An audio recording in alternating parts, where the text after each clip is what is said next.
Tonight we have the great honor of inducting 4 outstanding athletes from the University of Massachusetts. These athletes put UMass on the water polo map, and they were part of the most dominant streak in CWPA history, winning 7 titles in 9 years. Now George Gross, a Hall of Famer himself, is going to share some of their accomplishments. Good evening, everyone. It is my pleasure to be here to assist in tonight's ceremony. Many of you listening in know from personal experience what a significant and emotionally rewarding event this is.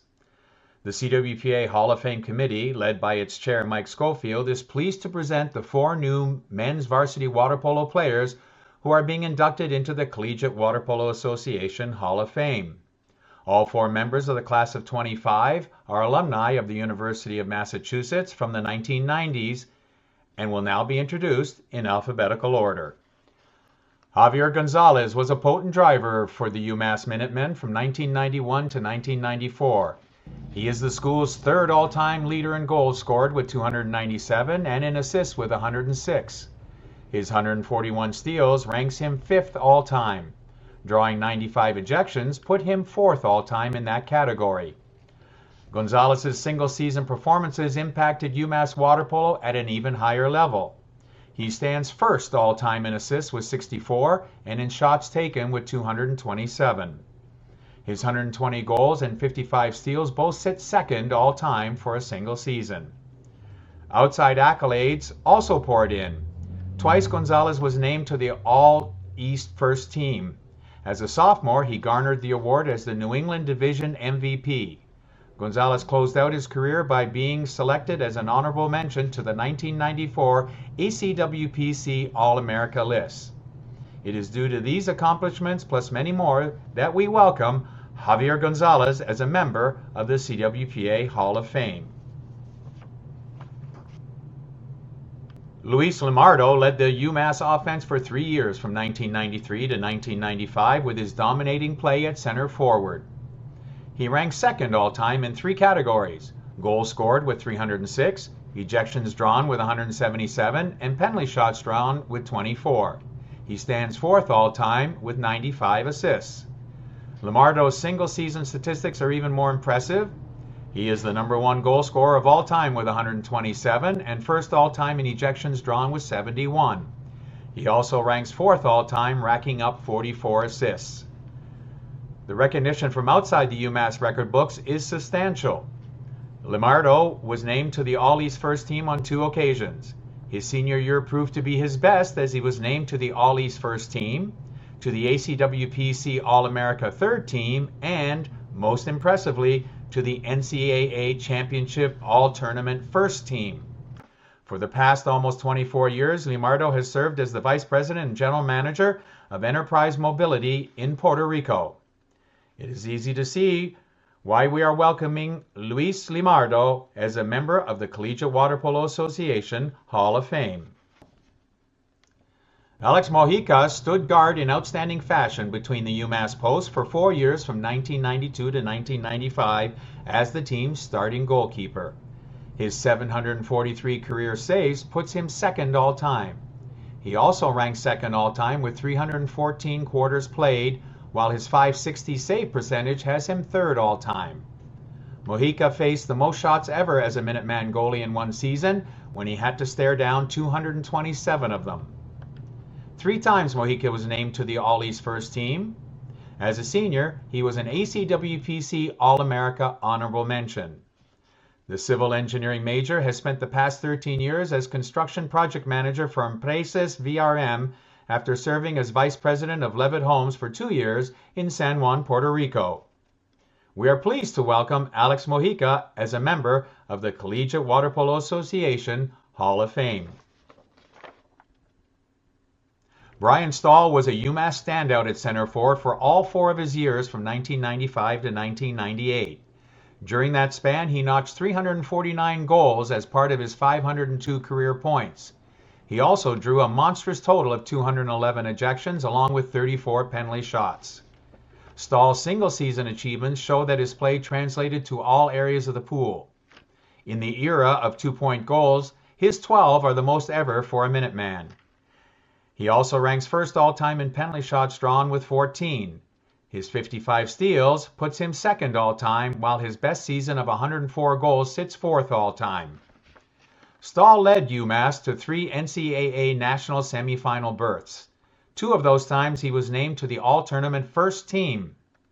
Stahl was also designated a third-team All-American in 1996 and 1998. In 96, he was the NCAA championship tournament leading scorer. Twice, he was an ACWPC third-team selection. He earned MVP honors twice at the Eastern Championships, and in all 4 of his years, he was named to the All-East first team. It is a pleasure to welcome Brian Stahl as a member of the Collegiate Water Polo Association Hall of Fame.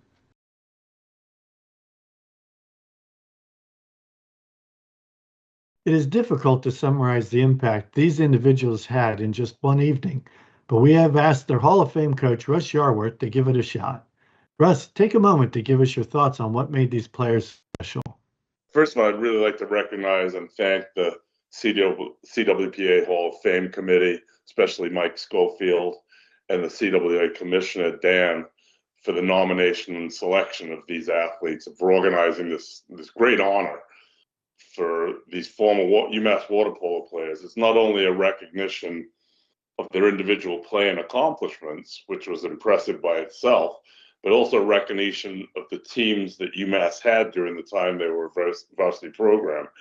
I must add that East Coast water polo, collegiate water polo, would not be where it is today without the tireless efforts of that guy, Commissioner Dan Sheridan. And back in the 90s, he was really putting it together, and it's evolved to such a great thing now. So hats off to Dan. But we're here to kind of talk about the guys that played at UMass. And it's safe to say we would not have achieved the success that we did. And these players wouldn't have become stars that they were without the challenges we had from the great coaches and players in the league at that time. We had developed rivals with Brown and Navy and Queens and Princeton and St. Francis, other teams that truly made it a great competitive era for East Coast water polo. We used to go to Eastern championships, and there'd be hundreds of people in the stand. We used to call it the Puerto Rican Nation would come down from UMass to Brown to watch the tournament, and it was just a totally electric atmosphere. And that's evolved now. There's so much good water polo on the East. It's great to see. But as I said, we're talking about these players. So as a group, these players were the backbone of our team's success in the 90s. From 1993 to 2001, I think we won 7 Eastern Championships, and along with that, went to 7 NCAA tournaments. And these 4 men were what guided our team there. We had such a great team atmosphere. They were not only great athletes, great leaders. They helped the program develop and become self-sustaining. The baton was passed from Javi, who was the first player to come up from Puerto Rico. He passed it on to Alex, who was the next with a group of people to come up from there. He later stayed on to be an assistant coach, and then to Elise, and then to Brian. It was just those solid players at the top of our pyramid that made the team so strong. All of them made their teammates better players in the water and helped me develop that team dynamic that I talked about that produced a great winning culture. I'd like to say a few words about these inductees individually and what they meant to the program and what they helped us accomplish.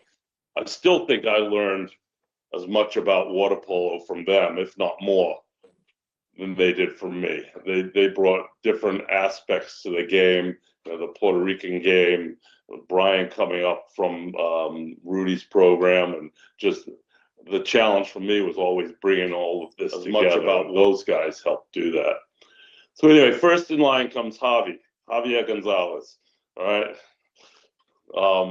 I remember taking our swim team. I was also the head swim coach at UMass, down to Puerto Rico for a training trip when Javi was a senior in high school. He'd already contacted me about some interest in UMass, and I went over to the old Escambron pool to watch the junior national team practice. That pool got destroyed in a hurricane later on. I walked in, they were just handing out caps. I was in the stand, they hang out caps to a bunch of 16-year-old kids, 15, 16-year-old kids. They're running around, didn't look too organized to me. So I'm going, all right, so what's going to go on here? Well, after the coach blew the whistle and they started scrimmaging, I had to pick my jaw up off the floor as I watched the level of play. You know, it was just amazing watching these kids at a young age play the game like that. And specifically, I was watching Javi, and I noticed his defensive skills, playing his own defense and filling the gap and counterattacking. And, you know, that was something I just was like, wow, this kid can really do something at the college level. So I think during his college career, we certainly enhanced that, and he became a dominant two-way player for us. And his one thing I remember about him is his ability to cover 2 meters of water. He could cover 2 meters of water like that, you know, and that was really impressive for our zone defense. He also became the main force, the initial guy who started to get that Puerto Rican connection going for us and getting those players to come up to UMass to matriculate and play water polo. So it was you know, we'd had a couple before that, but he was the first one out of the junior national program, and he helped that blossom. So that moved on to Alex Mujica, one of our next inductees, and some of his friends came up the next year. And although I didn't realize it at the time when I was watching that practice at Escambron, Alex was in the goal then, and I do remember that. I saw that goal was pretty good. You know, his blocking things. It wasn't like your typical 6'5" goalie though. You know, he was he was. I think what impressed me the most, and especially this became more apparent as he played for us, his anticipation, his positioning, his knowledge of the game, and also his ability to explode out of the water. Right? Alex, do you still have that picture of you in the in your office? You know, he out to the water, you know, showing his suit, just amazing. Yep. And we do. He was a tremendous leader in the water, directing our defense. He's very vocal, very verbal, and the kids really learned how to respond to him. He not only blocked the balls we expected him to, he made the great save that kept us in the game, the great save that would lead our counterattack. So, you know, he was just right there. You always say being strong up the middle, and up the middle starts with the goalie, 2 meter defense, 2 meter offense. And Alex was just tremendous at that. The next high impact player we had from Puerto Rico, Mr. Luis Limardo. Okay? Although I had not seen Luis play, I might have seen some tape of him, but back then tape was, you know, videotape was hard to come by and stuff. But the boys on the team, you know, they guaranteed me. They said this man could play the game, and they were right. What I didn't realize at the time was Luis was essentially ambidextrous. You know, he could set 2 meters playing left-handed or right-handed. He could play any possession on the outside and essentially shoot with either hand, it seemed like. We used to use him more as a left-hander, but his upper body and leg strength when he was setting 2 meters and being able to move as a left-hander or a right-hander made us really difficult to game plan against and set your defense. Because, you know, if you set the zone for a lefty home man, he'd go righty and vice versa. So that was it. I really felt his leadership in the water and on the pool deck and outside the pool was a huge part of our success. He actually, I called him Papa Luigi for a while because he was taking care of everyone. He was the guy that, you know, made sure everyone was in line, and it was just great to have him there. And I also felt he had a really strong influence on Brian Stahl, our next inductee. Brian, I still remember we'd be talking on the phone back and forth, and he, you know, one day he said to me, "I want to come to UMass. I want to learn how to play from Luis. I want to work with Luis." So, you know, and we weren't only relying on Puerto Rican players that time. We had kids from all over the world. We had kids from Spain, Greece, Turkey had come through the program. We also were trying to recruit and develop connections in the States. So we had some California kids, and we had Oregon kid and Pennsylvania. I certainly wanted to kind of tap into what Rudy Ruth was doing down there with his high school and club program. So we got Brian, who played for Rudy, to commit to UMass, and he fits seamlessly into the program. And at first I thought, well, he's going to have to acclimate for a while, and Luis will, help guide him and all that.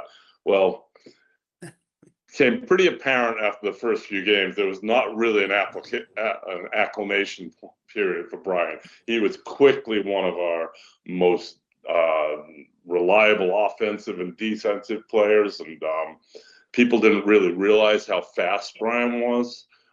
He could get up and down the pool, and he kind of would, sucker people into thinking he couldn't swim fast. But I remember one specific play. We were playing Queens in overtime at the Eastern Championships, and there was less than a minute to go in the game, and we forced a bad shot or turnover from them. I can't quite remember what it was, but I think we were even a man down at that point. Yeah, it was a penalty shot. Was it a penalty shot? You sure? Anyway, Brian was up top, and he took off because I think Alex blocked the ball, right?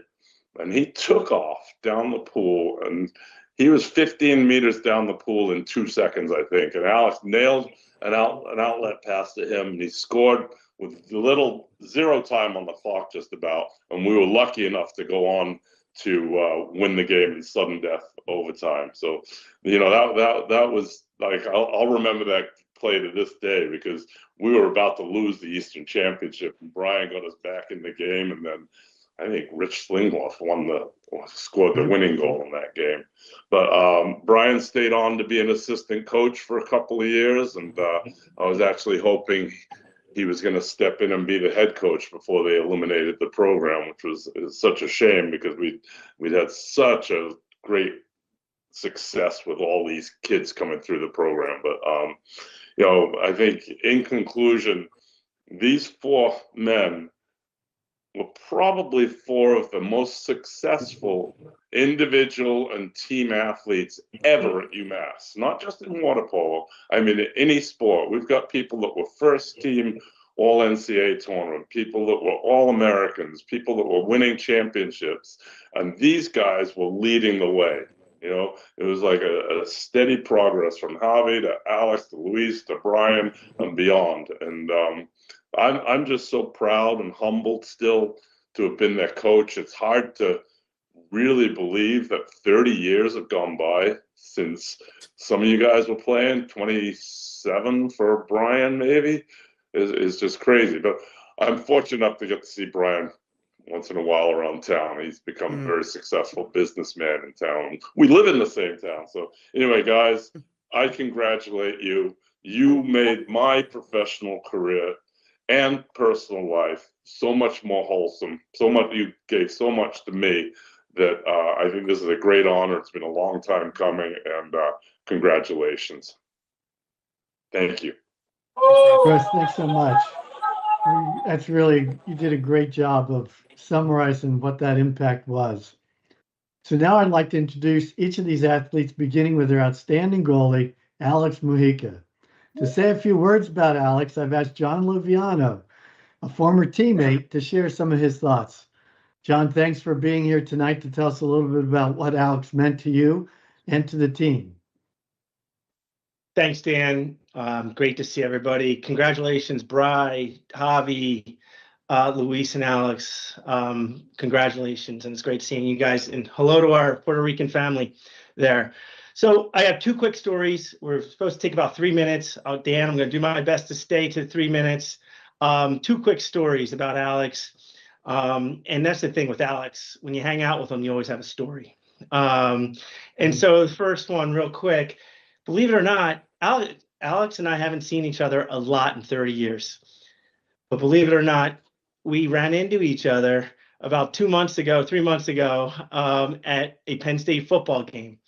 And I was walking on the concourse with my wife and my little 10-year-old, and out of nowhere, somebody comes with a hat and glasses and jumps on the back of me, wraps their legs around me, and just starts saying, Louie, my brother. I had no idea who it was. I was scared at first. I had no idea who it was. Finally jumps off me, picks up his 2 beers. Of course, Alex is double fisting.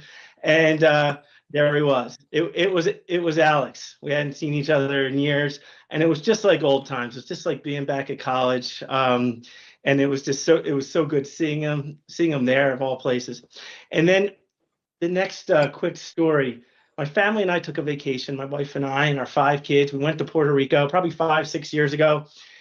And on the very last day, before we were going to go back, I told my wife I felt really bad. I had not contacted them because I did not want to hassle them. We were staying far away, and I just didn't want to bother them. But I said, "Hun, I'm gonna text them just to tell them we're here."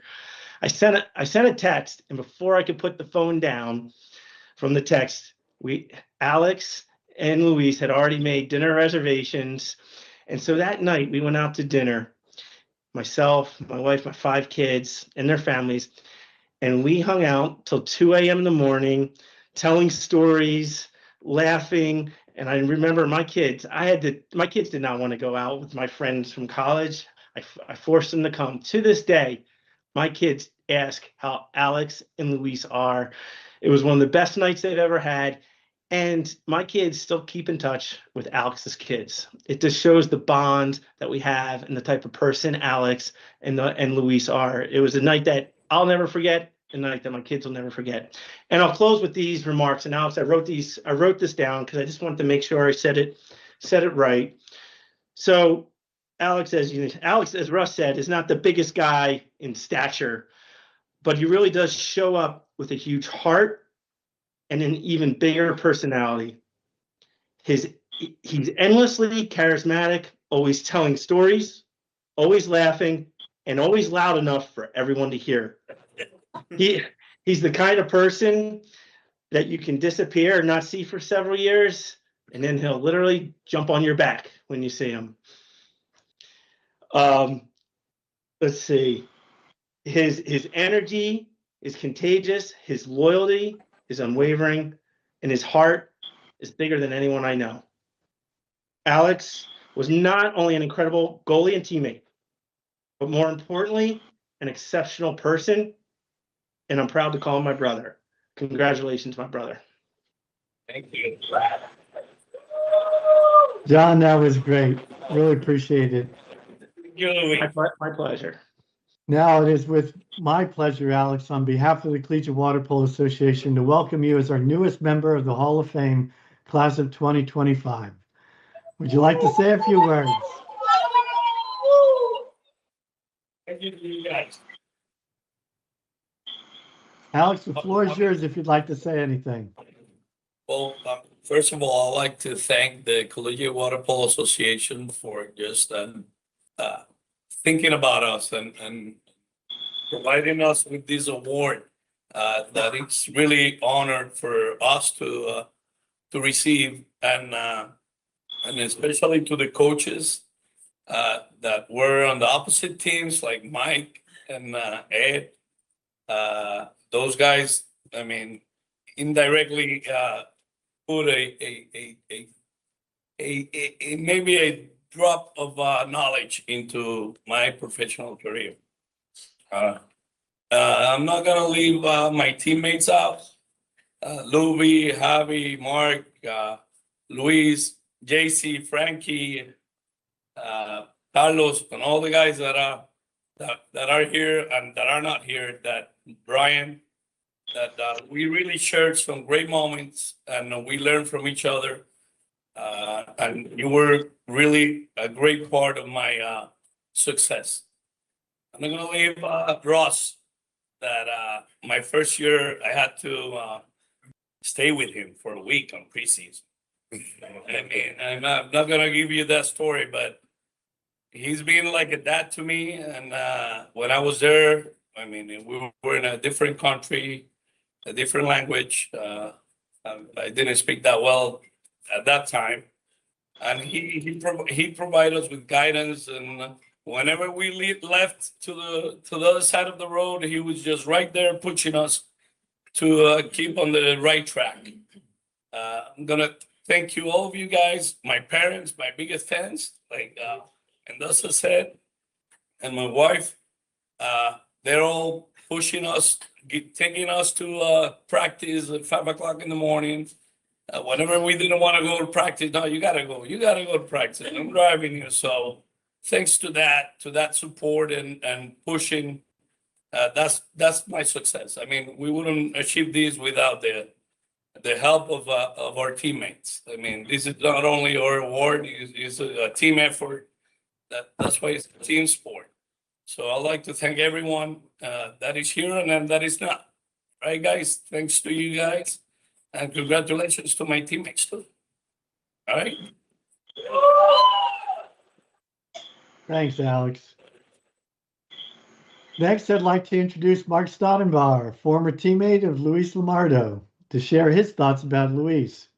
Mark, give us a little bit of your perspective of Luis as his teammate. Great. Thanks, Dan, and congratulations, everyone. It's really an honor and a privilege to introduce Luis Limardo to the Collegiate Water Polo Hall of Fame. I was able to play with Luis for 2 years, my freshman and sophomore year, really growing time for me and a big jump in my life to come out and play water polo in a place I didn't know, with people I didn't know. And so to play with Luis for those 2 years was unbelievable. I have 2 words to kind of describe Luis as an athlete, and it's just a brilliant competitor. I have lots of stories, but there's a couple I'm going to share. We were in Puerto Rico for, I think it was a water polo tournament. I'm sure it was. It wasn't his wedding because I don't think we would have had this much time. But John Luviano and I stayed at Luis's house, Luis's parents' house, and we had time in between games. And what we decided to do was have a best-of-7 basketball tournament, 2-on-2. And it was JC, Luis's brother, and I against John Luviano and Luis. I was having my way early in this 7-game set and feeling pretty good, and when I say brilliant competitor, we were playing well. JC and I were clicking, and it was Luis and I matched up quite often. But by the time we got to the end of it in game 7, he had figured out everything I tried to do. He'd figured I was tied up in knots. My drop step wasn't going. My hook was gone. Everything was there. And he just worked it over time. And that's kind of just the way he thought through sports, basketball, that's that. But when we would scrimmage at Amherst College, Springfield College, we didn't scrimmage at our home pool very much. We did run a lot of half court there. When you'd play them, you'd see what the other team was going through. Extremely frustrating. He'd exploit your weaknesses. He'd see when you were cracking and push you harder.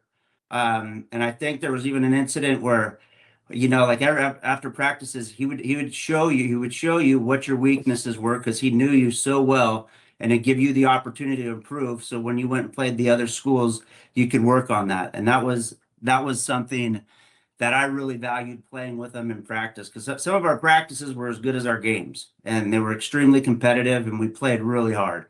And sometimes it got out of hand, but that was what we did. We had a lot of advantages in strength and power, but as a group, I wouldn't say that swimming was our biggest advantage as a team.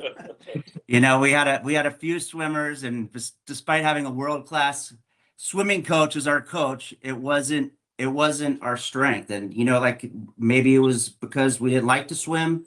Maybe it's because we only had a half court at our on-campus pool, and so we got really good at the half court. But I feel like Luis had an antidote for that.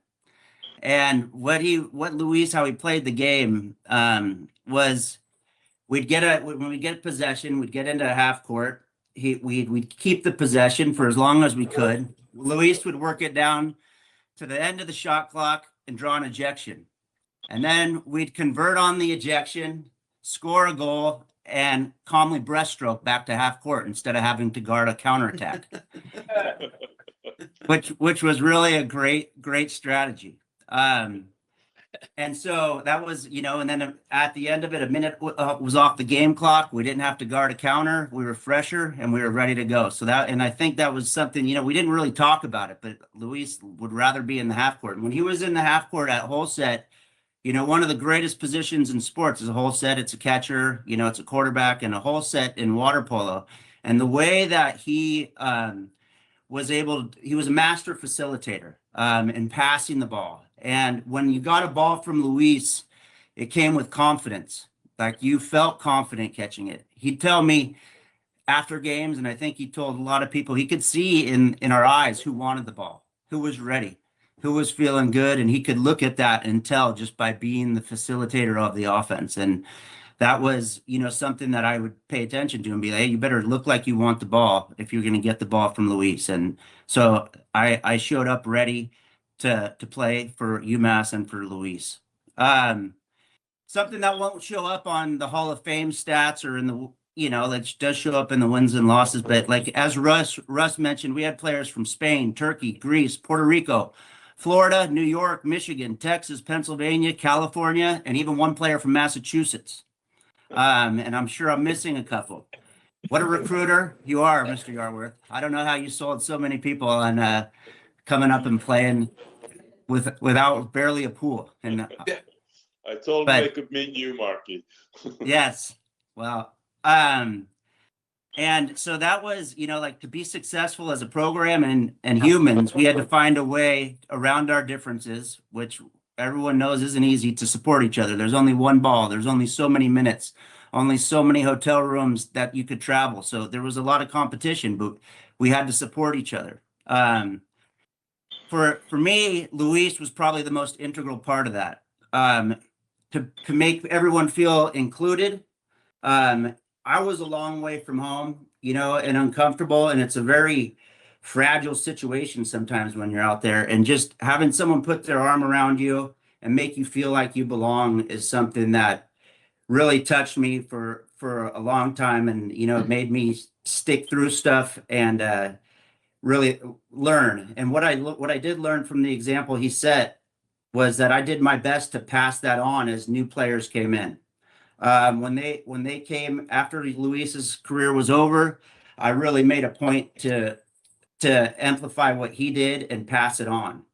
And during that time, I realized the added pressure that he had taken on by doing that and being kind of like as a junior and senior and being kind of that mentor and that person to complain to and that person to listen to. What a burden that was. That was hard. And that was, exhausting to be that person. And thank you for doing that, Luis, when you didn't have to, and you could have just focused on your career, but you made it sure we were cohesive.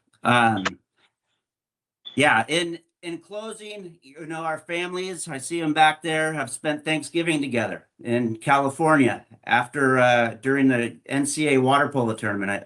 When we were out in Long Beach, everyone came to my home. So we've spent Thanksgiving together, our parents, our families. I've overindulged at Luis's wedding and had a wonderful time for a while until I didn't, but it was great. And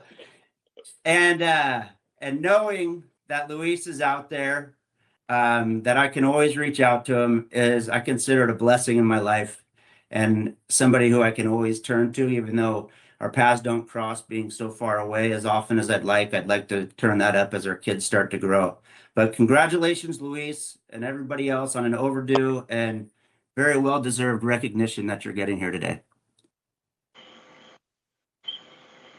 Thanks, Mark, for these great remarks about Luis. Luis, on behalf of the Collegiate Water Polo Association, it is my distinct pleasure to welcome you into the CWPA Hall of Fame class of 2025.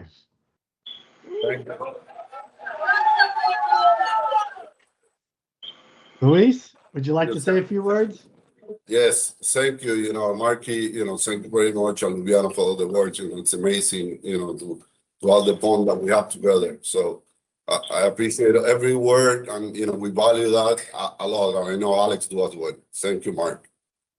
So, tonight I stand here filled with gratitude, pride, and emotion to be inducted into the Collegiate Water Polo Association Hall of Fame is one of the greatest honors of my life.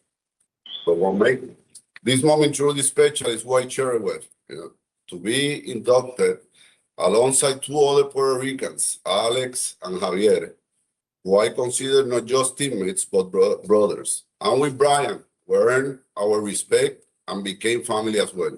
It's something that I will cherish forever. Together, we grew up in the sport, we put each other in the water, and we support each other outside of it. And now to stand here in this Hall of Fame together, representing our island, our families, and our journey is beyond words.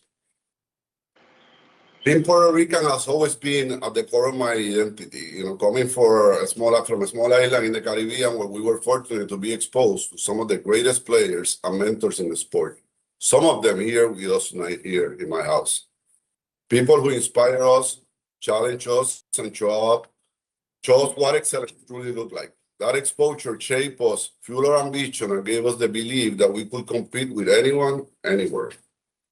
Every time we entered the pool, we carried that pride with us. We were not just playing for ourselves, we were representing every kid back home who believed that if you work hard enough, anything was possible. When I arrived at the University of Massachusetts, I was blessed to have my brother Juan Carlos by my side and 5 other Puerto Rican teammates. Together, we brought a piece of home with us. We spoke the same language, we shared the same culture, and we remind each other every day while we were there. And at the heart of that experience was Coach Ross Yarworth. Ross was not just a coach. He was a mentor, a teacher, and a steady presence in our life. He taught us that character matters as much as performance, that success is built through consistency, and that leadership starts with humility.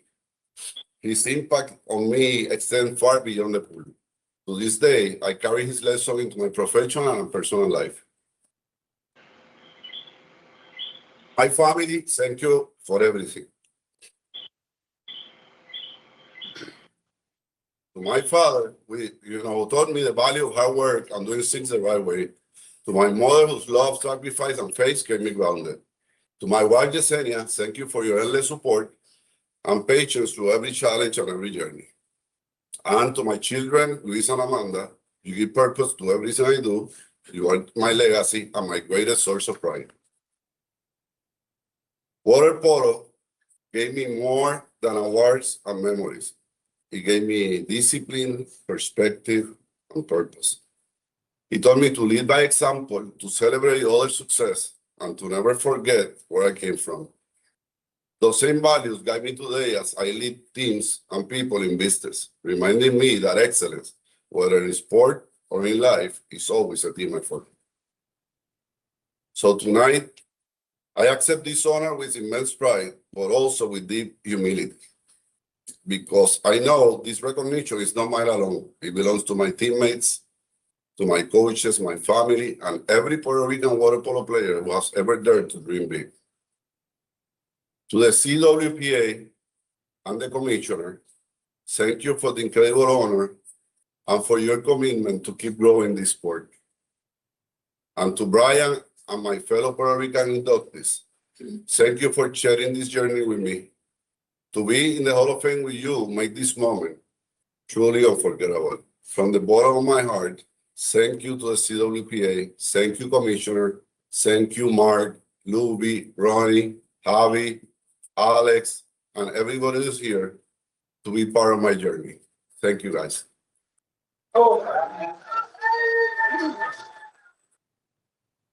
Thanks, Luis. Those were great remarks.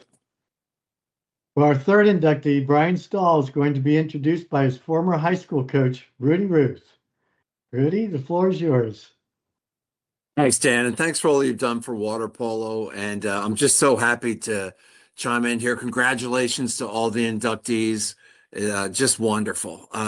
Could not have asked for a better coach for Brian to go to than Russ Yarworth. Just such a good man. Okay, and that made me feel good. That was really important when he was going off to school. I first met Brian when he was a 7th grader. I was a health and PE teacher. I got a chance to rewrite the curriculum at our district, and consequently, every single boy in the school had a full quarter of water polo in 7th, 8th, and 9th grade. And when I first met Brian, for those of you who don't know, Brian was a defensive and offensive tackle on the football team, and was an incredible athlete, but really was not much of a water guy. And he got in the pool, and we would keep stats, and I was like, oh my goodness, who is it? Who's this young man? So through the course of that 7th grade year, I got to know him, In 8th grade, it was like a little bit of a college recruiting effort. I went over to his home, met his wonderful mom and dad, Herb and Sue Stahl, who are just the best. And I just sat down in their living room and told them why Brian would be a great water polo player and why it would be good for him. And I was really up against it because the football coaches were not happy with me. They all thought that Brian was a lock to be a big time football player for them, which he would have been had he not played polo. He could have done well in any sport. But the time I had the good fortune to work with Brian, he's just phenomenal in all aspects. I love him to death as a person, and he was just a joy to coach the whole time that I had the good fortune to work with him. It was pointed out, for as big as he is, Wilson's a big aquatic school. We've had Olympians come out of the program. Brian held the backstroke record, okay, as a water polo player. Okay, that's how doggone fast that he was.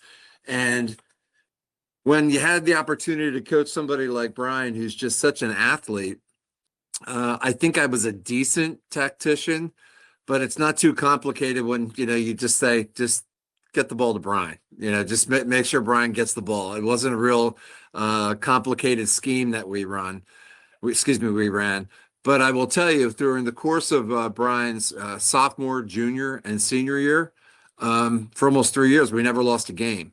And that's before we were PIAA. So at that time, we would play all the top club programs from Annapolis to everywhere else. We would play teams with PGs, which are basically college freshmen.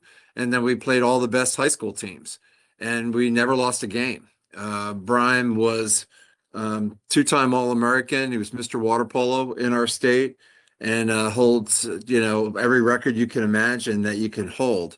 And I will tell you, somewhat to my son's chagrin, my son Jack was a great polo player, played 4 years at Princeton, was captain his senior year. He loves it when I say, best player I ever coached was Brian Stahl. He just gives me a look like, thanks, Dad. Okay, but it's true. Brian is just a phenomenal athlete, phenomenal player. He was a good team leader, a really tough kid that could always be counted on to bring up the play of all his teammates. And I think what I'm most proud of Brian, besides all his water polo accolades, he's just a great husband. He's a great dad. And he's a great son, and he's just a good man. And that's what I think we all shoot for in the long run, is that's what it's all about. So I just want to again extend congratulations to everyone that's here on this call, and especially to you, Brian. I just think it's so warranted, and just so proud of you, and just happy for you. So thank you. Thanks, Rudy. Thanks for those heartfelt remarks, Rudy. Brian, it is my distinct honor to welcome you into the CWPA Hall of Fame, class of 2025. Thanks, Dan. Would you like to say a few words? Sure. I don't know. It's hard to follow Luis, though. He's always been that speaker. He always has the words, has it all lined up. It's not really fair. Nothing new. Him and Luby. First, thanks to the CWPA. It is an honor. Growing up in the East Coast High School League with Dan, and then the CWPA, it was always kind of the same. You just evolved into it. And so being inducted into it is a big honor. Alex and Luis both said a very similar thing about the players that became a family at UMass. And when I came to visit, and I stayed with Ron. Actually, I stayed with Ronnie Gonen. I stayed with him for the visit. I don't think Russ trusted me with some of the other guys, so he gave me to Ronnie to take care of me for the visit. It was so easy to see it was a family. It wasn't a random team of a couple players here, a couple players there. The Puerto Rican kids, the California kids, the wherever else, Missouri. I mean, everywhere they were from. They were all, it was so obvious to see they're one family. And that was something that Russ clearly somehow cultivated, I got to play for a great coach in Rudy in high school. And then when I went to UMass, it was like it just kept going. Playing for Russ was just, such an honor. and the teammates that we had, and the culture was just fantastic. You know, as far as thanking people, I got to thank my parents first. They sacrificed. I'm sure the same with Luis, Alex, Javi, all the guys in here.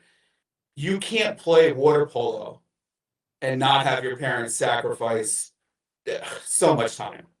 I mean, it's just silly, the amount of driving and hotels and, you know, trusting them to go. You know, Dan's sitting there and looking at him, and my first real experience of real water polo, 8th grade, maybe 9th grade.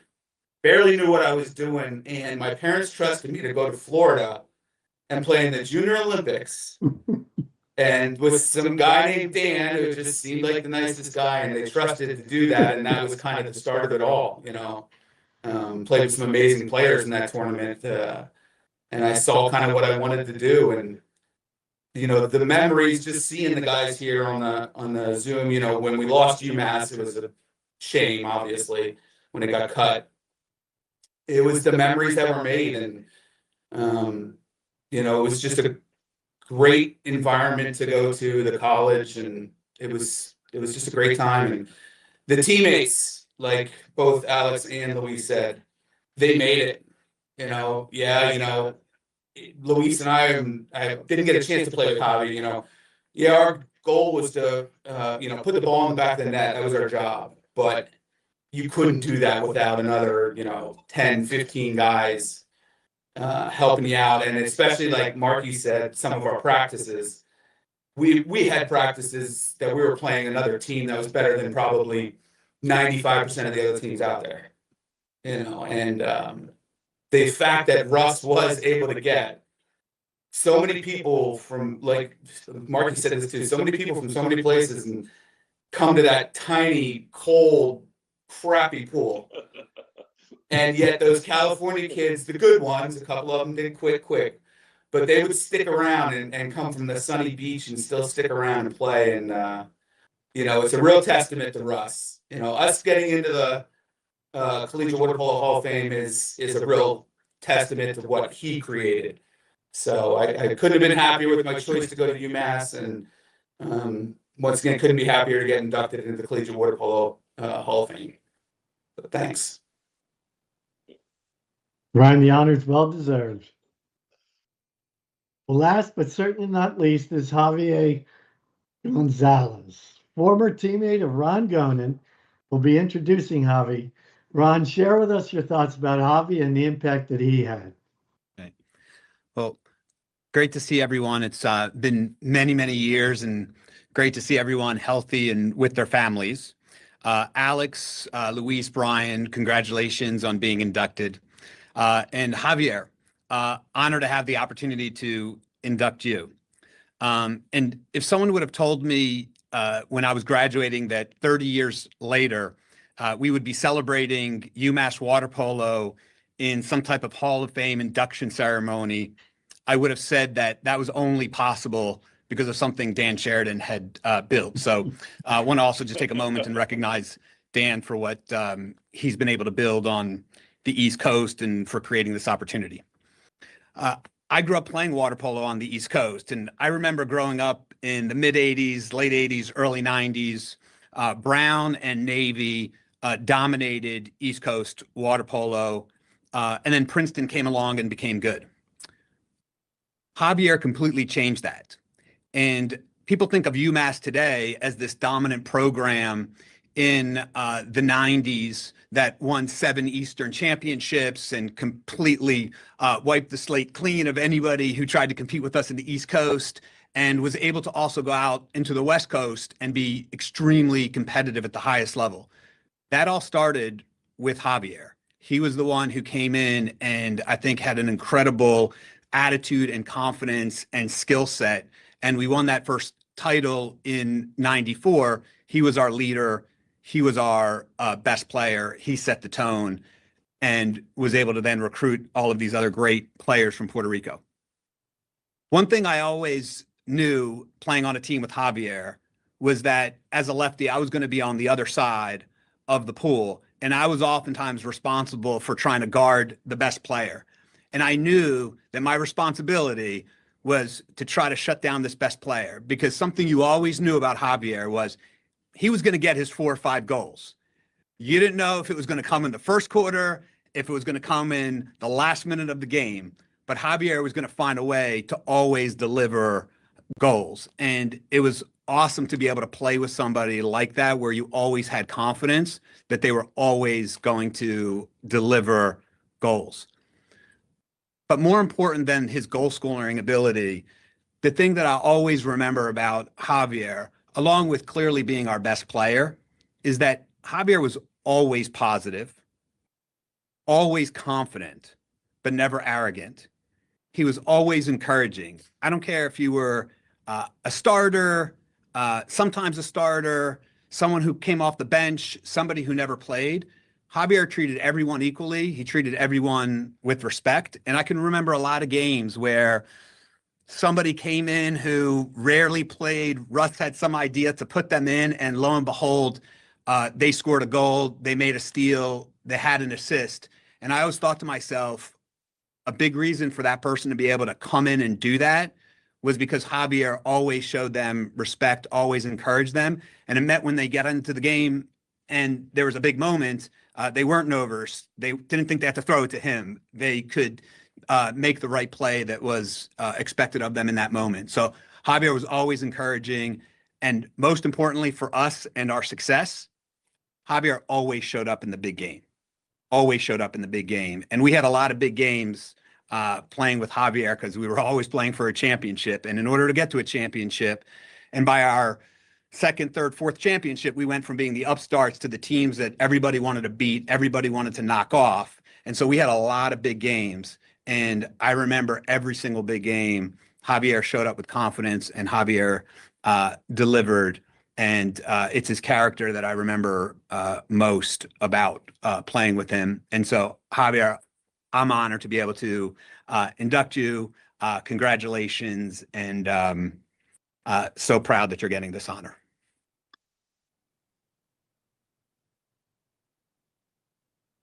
Thank you, Ron. Thank you, Ruben. Thank you very much. Javier, it is a distinct pleasure to be able to name you as an induction into the CWPA Hall of Fame class of 2025. It's a well-deserved honor, and like they said, you kind of paved the way for this success. So it's great, and it's a great honor for you. Thank you. Thank you very much, Dan. And thank you everything. And thank you, Ron. Really appreciate it a lot. I didn't know it's a surprise for me. Great seeing you. Very, very thank you really a lot from the bottom of my heart for those kind words.